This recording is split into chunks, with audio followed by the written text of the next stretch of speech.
So I can't believe I'm about to do this, but I'm about to give Fox News some credit. So Tucker Carlson on Fox News, he was doing his little daily shebang, and he did a segment surrounding Joe Biden, and he levied some really harsh criticisms towards Joe Biden, his cognitive decline, all types of stuff. So go ahead and check it out, but I'm gonna tell you in advance, everything he said was 100% correct. All of which means Joe Biden is now the presumptive Democratic nominee. Nobody really chose Biden for this job. He wound up in it by a series of defaults, and it shows. Ask yourself, is Joe Biden ready to lead this country? Could he find his car in a three-tiered parking garage? Could he navigate a salad bar? And by the way, what exactly is his position on the coronavirus pandemic? Those are the mysteries Democrats now face. Biden has been virtually invisible for the last month. That's not an accident. Joe Biden on camera means more moments like this. We cannot let this, we've never allowed any crisis from the Civil War straight through to the pandemic of 17, all the way around 16. We have never let our democracy take second fiddle. We can both have a democracy and elections and at the same time correct the public health. You follow that? Correct the public health. It's hard to imagine a man like that making it through a presidential debate or even staying awake through the inaugural proceedings. It seems likely that at some point Democratic leaders will try to find a way to replace Biden before the November election. Andrew Cuomo is the obvious replacement, but there are many others. Whatever happens, it's worth taking Joe Biden seriously for this moment. That's devastating!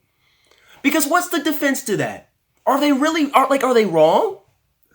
they wrong? Okay, on policy, they make no sense. They babble. They're corporate sellouts. They make no sense. But on this specific issue of if Joe Biden has cognitive decline or not, they are 100% correct because he cannot speak.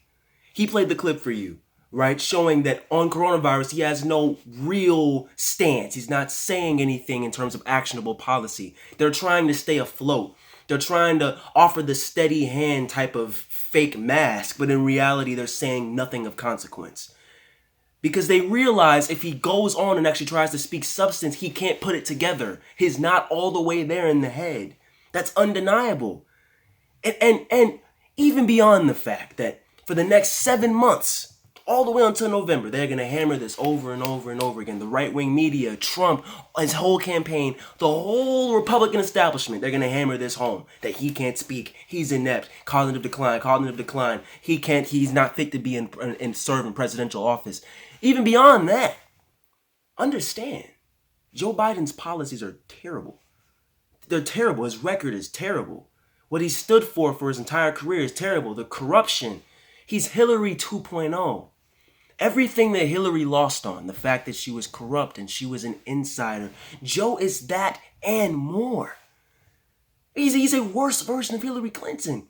On all the issues that we had with Hillary Clinton, whether it be the Iraq War, whether it be the trade deals, whether it be the Wall Street corruption, the insurance company corruption, Joe Biden has it too. Times two. I mean, Trump is going to have a field day with this guy. And forget the fact that from the right, he's going to be attacked. Let's talk about the fact that because the left does not trust Joe Biden and his campaign has done nothing to reach out to us, progressives aren't going to be supporting the man. The youth are not going to be supporting the man. DSA came out today, Democratic Socialists of America. We're not endorsing Joe Biden. Variety of student groups across the country, Texas A&M, Harvard, all over the country, student groups are saying we're not supporting Joe Biden. Poll came out today. No, not today. A couple days ago saying that Joe Biden and Donald Trump in the head-to-head matchup, they are tied with young voters. They are tied with young voters. I want you to understand something. That's the base.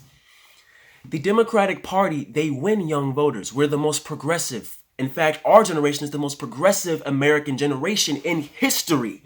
We are the base. We make up the left, and thereby we make up the Democratic Party base. If you don't win us by incredible margins, you lose. The secret to Obama's success was that he was a hope and change candidate. He was inspirational, black, young, and attractive. He had all that going for him. So he was able to win over young voters. He had that going for him. and he won by incredible margins. That was the epicenter of his coalition.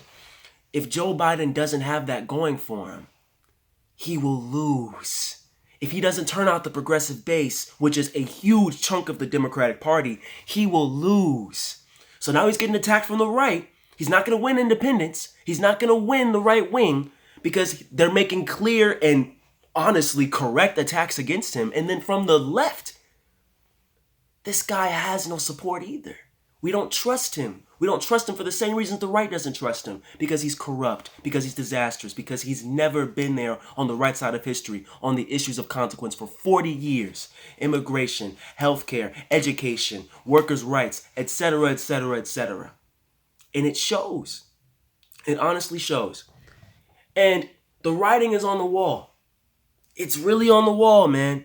You ask Trump voters if they're enthusiastic about voting for him. 80% of them, like in poll after poll, say 80% or above say, yes, we support this guy. We're all in.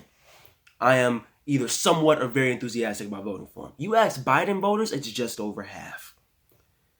That matters. When the enthusiasm gap is by 20 to 30 points, that speaks volumes. Because on election day, if it's a rainy day, if your kid's having a trouble at school, whatever situations come up in life, if you're not enthusiastic, are you really going to take time out of your day, your busy and stressful and strenuous day, to go and vote for this guy that you don't even care if he wins or not? Really? You can't win. When you're not winning with young voters, you're not winning with the left, the right is excoriating you with real and authentic and genuine attacks because it is clear that you cannot speak and your record is disastrous. When you're being attacked from both fronts, that is a recipe for disaster. But instead, the establishment forced this guy down our throats, right? They forced this guy down our throats. They coalesced the whole moderate wing of the party and said, this is the guy. Pete drop out and endorse. Amy drop out and endorse. They probably lobbied some type of position in the cabinet, whatever. They did what they had to do to clear the way and clear the field for Joe Biden to be the establishment candidate. Elizabeth Warren stayed in the race, and it was the perfect storm where Bernie lost. And that was that. That was that. Super Tuesday was a mess, and from then on, the race was essentially over. And they forced this guy down our throats. And now we're at the point where they're having buyer's remorse. You're seeing the consequences of that. You're seeing that he has a very strong chance of losing this election because people aren't enthusiastic to vote for him. The left despises him. And the right is throwing genuine and real and correct attacks at him based on policy and based on the fact that he can't speak. And it's a recipe for disaster in terms of the general. He's not going to win. Chances are he's not going to win. And this gets to my last point here, dog.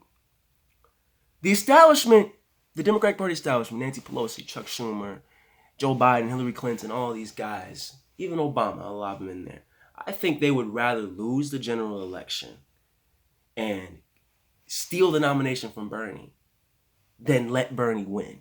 Or let a progressive candidate win in general. It's not just about Bernie. They would rather lose than allow a progressive to win. You saw that in 2016, and it's even more evident this time around. Because this is the most flawed candidate they've had in decades. Cannot speak, cannot put together sentences, a disastrous record. And on top of that, has very low voter enthusiasm, and that was clear from the jump. But instead of just allowing the process to take fold, they had a coup of sorts and gave this guy the nomination. And they would rather lose than allow Bernie to take the party from them. Because Bernie's an existential threat. He's an existential threat to their jobs, to their corporate donors, to the way that they've been operating in the political system. They'd rather lose than give any of that up. And that's incredible to me. That shows just where their real interests lie. And look, man, media won't tell you this. CNN, MSNBC, the little echo chamber of establishment media, they won't tell you this. But establishment politics is not a winning formula.